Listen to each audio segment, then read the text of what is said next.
1.3 जर असेल 3 च्या वरती बार नाही. हा डिजिट कोणता? रिटर्निंग डिजिट म्हणजे रिपीटिंग डिजिट की टर्मिनेटिंग डिजिट? हा टर्मिनेटिंग डिजिट असेल आणि त्याला p बाय q च्या फॉर्म मध्ये लिहायचं असेल तर तुम्ही काय करता 1.3 खाली किती 1 पॉइंट किती घरानंतर आहे? एका घरानंतर पॉइंट आहे तर हा पॉइंट काढायचा आणि एक झिरो खाली. जर त्याला आपण डिवाइड करू शकलो तर डिवाइड करायचं म्हणजे सिम्प्लिफाय करू शकलो तर सिम्प्लिफाय करायचं, नाही करू शकत तर नाही, तेवढं सरळ द्यायचं. हे आन्सर आहे, सगळ्यांना माहिती आहे. पण हेच जर 1.3 वर बार आहे तर याला p बाय q च्या फॉर्म मध्ये लिहायचं. तर एक गोष्ट लक्षात ठेवा 1.3 वर बार आहे म्हणजे 1.3333 अँड सो ऑन असं असेल की नाही? हो की नाही? असं असायला पाहिजे. मी काय करतो हे जे 1.33 बार आहे ना याचा नाही का मल्टिप्लाय करायचं. जसं तुम्ही इथे पण केलं होतं ना, इथे कसं केलं माहितीये का? हा जो 1.3 आहे खाली 1 आहे याला मल्टिप्लाय केलं 10 नी आणि डिवाइड पण केलं 10 नी. इथे पण तसंच काहीच करायचं आहे. पण जर 10 नी मल्टिप्लाय केलं तर इकडे पॉइंट फक्त एक घर इकडे जाईल. हो की नाही? फक्त एकच घर इकडे जाईल. 100 ने केलं तर 2 घर जाईल, 1000 ने केलं तर 3 घर जाईल. पण हे 3 ला लिमिट नाही, या 3 ला काही लिमिट नाही. मग याला करायचं कसं? म्हणजे मी म्हणणार x इज इक्वल टू आहे 1.3 बार. x इज इक्वल टू किती? 1.3 बार. 3 बारचा अर्थ आहे 3 3 3 अँड सो ऑन. बरोबर का? आता मी काय करतो मल्टिप्लाइंग बोथ साइड बाय 10. कितीने मल्टिप्लाय करायचं? 10 नी मल्टिप्लाय करायचं दोन्ही साइडला. कोणत्या साइडला? दोन्ही. तर यालाही मल्टिप्लाय करतो मी 10 इंटू x, याला पण 10 इंटू 1.333 डॅश डॅश डॅश. तर 10 इंटू x म्हणजे किती? 10x. इकडे याला 10 नी मल्टिप्लाय केलं तर काय होणार? 30. जर 10 नी मल्टिप्लाय केलं तर पॉइंट एक घर कुठे जातो? पुढे जातो. तर हा येणार 13.333 अँड सो ऑन. आताही हे टर्मिनेटिंग नाही, हे वाढत जाईल. 3 3 ला लिमिट नाही. याला द्यायचं इक्वेशन नंबर 2, याला द्यायचं इक्वेशन नंबर 1. याच्यामधून हे मायनस करायचं म्हणजे by subtracting the equation 1 from 2. 2 मधून पहिले इक्वेशन काय करायचं? मायनस करायचं. बघा काय होतं. मायनस करताना लेफ्ट हँड साइडला लेफ्ट हँडने मायनस करायचं, राईट हँड साइडला राईट साइड. तर 10x मायनस सांगा 10x मायनस x. इकडे 13.333 अँड सो ऑन त्याला मायनस करायचं 1.333 and so on.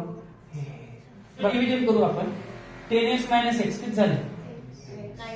9x is equal to याला डिव्हिजन करतो आपण. किती करू बघा 13.3333 आता सो ऑन. ठीक आहे.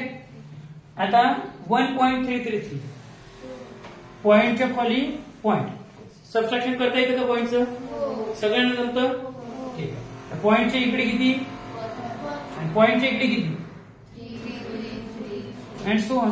आता किती पर्यंत आले ना, तर मला सांगा आता किती डिजिट असते? त्याला 3 नी 3 गेले, 3 नी 3 गेले, 3 नी 3 गेले, किती येणार? 0. इथे पण 0 0 0 0 पॉइंट 3 मधून एक गेला.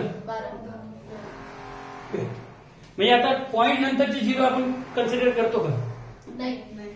आता तुम्ही म्हणणार सर हा रिटर्निंग आहे ना, हा रिपीटिंग डिजिट आहे. पण रिपीटिंग कोणता रिपीट करतोय आता? डिजिट 0. आता किती रिपीट केले तरी 0. पॉइंटच्या नंतरचे 0 आपण घेतच नाही, त्याला कन्सिडर करत नाही. मग इथे किती आलं? 12. मग x is equal to 12 divide by 9. मग 3 3 जा 9, 3 4 जा. तर x ची व्हॅल्यू किती आली? 1.3 बार. 1.3 बार याचा p बाय q फॉर्म असेल 4/3. याला डिव्हिजन करून बघा. पहिले x इज इक्वल टू 1.23 बार. बरोबर ना? हे झालं फर्स्ट. कोणतं इक्वेशन? त्यानंतर मल्टिप्लाइंग बोथ साइड बाय 10. कितीने मल्टिप्लाय करायचं 10. तर x इंटू 10 म्हणजे किती 10x. याला पण 10 ने मल्टिप्लाय केलं तर पॉइंट कुठे जातो, एक डिजिट कुठे जातो पुढे. तर हा येणार 12.3 बार. हे दुसरं बरोबर का, कळलं काय बोललो पहिले जस्टच्या तसं. मग याला 10 ने मल्टिप्लाय, याला सुद्धा ऐक ना गदडे 1.3 बार इंटू 10 नाही तू म्हणजे कळलं का एवढं. याच्यातून हे काय करायचं आता मायनस करायचं. तर 10x मायनस x इकडे 12.3 बार मायनस 1.23 बार. आता याचं सबस्ट्रॅक्शन करायचं बरोबर. 10x minus x 9x is equal to हा 12.3 बार म्हणजे 3 3 3 अँड सो ऑन बरोबर का. ठीक आहे 1 पॉइंटच्या खाली इकडे 1 इकडे 2 आणि इकडे 3 3 3 मग इकडे सो ऑन बरोबर का. हा इकडे 0 0 0 3 मायनस 2 पॉइंट 2 मायनस 1 इकडे म्हणजे 11.1. त्याच्यानंतरचे 0 लिहायची गरज नाही. 11.1 बरोबर ना. तर x इज इक्वल टू 11.1. हा 9 इकडे गेलात कुठे जाणार डिव्हिजन मध्ये. ठीक आहे. आता वरती पॉइंट किती घरानंतर आहे, एक घरानंतर. पॉइंट काढून टाका. जर एक घरानंतर पॉइंट आहे, पॉइंट काढून टाकला तर खाली काय देतो आपण 0. तर आन्सर आलं 111/90. प्रोसेस कळली का सगळ्यांना नक्की. 1.3 असं होतं ना, मी तुम्ही घेतला होता x इज इक्वल टू 1.3 बरोबर ना. आता डायरेक्टली काय करायचं, p बाय q च्या फॉर्म मध्ये तुम्हाला करायचं. ठीक आहे. पॉइंटचा विचार करायचा नाही, पॉइंटचा विचार करायचा नाही. मग पॉइंटचा विचारच केला नाही बार होता ना याच्यावर. ठीक. पॉइंटचा विचार करायचा नाही. मग पॉइंटचा विचार नाही केला, किती डिजिट नंबर आहे तर किती आहे 13. असं 13 जस्टच्या तसे. मग मायनस जो बार आहे ना तो संख्या सोडून कोण उरलेले मग इथे वन लिहायचं. ठीक आहे. खाली पॉइंट नंतर किती डिजिट आहे 1. मग हा 1 आणि पॉइंट नंतर एक डिजिट आहे म्हणून 1 0 द्यायचं. ठीक आहे का. मायनस आता हा 1 पॉइंट सोडून म्हणजे तो पॉइंटच्या नंतर बार सोडून किती डिजिट आहे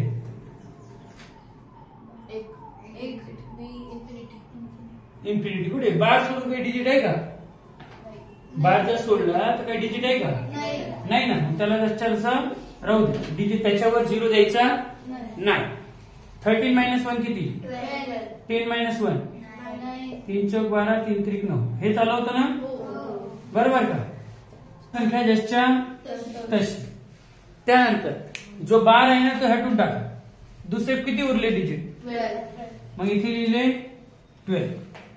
आता खाली खाली पॉइंट नंतर किती डिजिट आहे 2. मग काय करायचं 1 वर 2 0 द्यायचे. मग मायनस आता पॉइंटच्या नंतर आणि बार सोडून एक डिजिट म्हणजे त्याच्यावरती 1 0 द्यायचं. बघा 123 मायनस 12 111 10 मायनस 100 मायनस 10 हे चालवतं ना बरोबर का. म्हणजे तुम्हाला ते असं ते मल्टिप्लाय करण्याची काही गरज नाही. चला हाच डिजिट की कोणता आहे सांगा.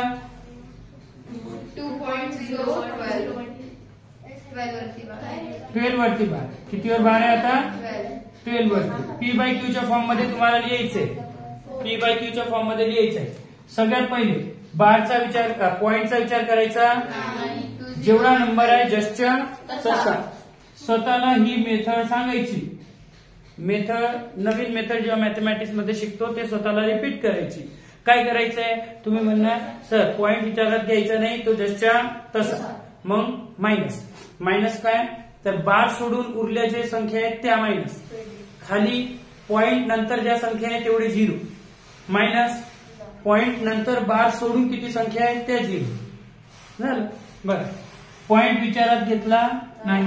जेवढीच्या तेवढी संख्या जस्टच्या तशी मायनस. त्यानंतर बार सोडून कोण उरला 20 मग लिहायचं 20. ठीक आहे का? त्यानंतर पॉइंटच्या नंतर किती संख्या आहे तर इथे लिहिले 1000. त्यानंतर पॉइंटच्या नंतर आणि बार सोडून किती संख्या आहे 1 म्हणजे त्याच्यावरती 1.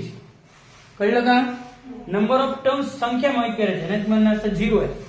0 नाही किती संख्या आहे तेवढं. ठीक आहे. आता 2012 मधून 20 गेली 1992 बरोबर का? आणि 1000 मधून 10 गेले 990. हे झालं होतं काय बघा. याला आता कटकुट करायची. आता ते म्हणणार नाही सर हे आलं पाहिजे अशी ट्रिक नाही का? नाही ते नाही ना, ते मला कटकुट करावं लागेल ना. आता सगळं कसं काय द्यायचं बरोबर ना.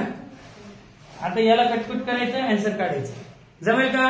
मग आता 2 गणित अशा पद्धतीने करा. मल्टिप्लाय करायचं.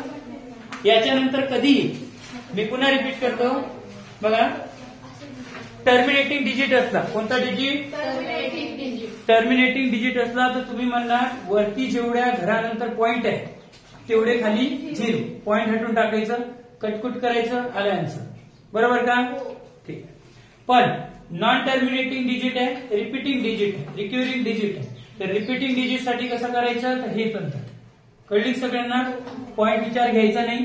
जस्टच्या तशी संख्या लिहायची मायनस मग बार सोडून जेवढ्या संख्या येते खाली पॉइंटच्या नंतर जेवढे जीडीजी आहे तेवढे 0 मायनस पॉइंटच्या नंतर बारला सोडून जेवढी संख्या आहे तेवढी 0. आन्सर.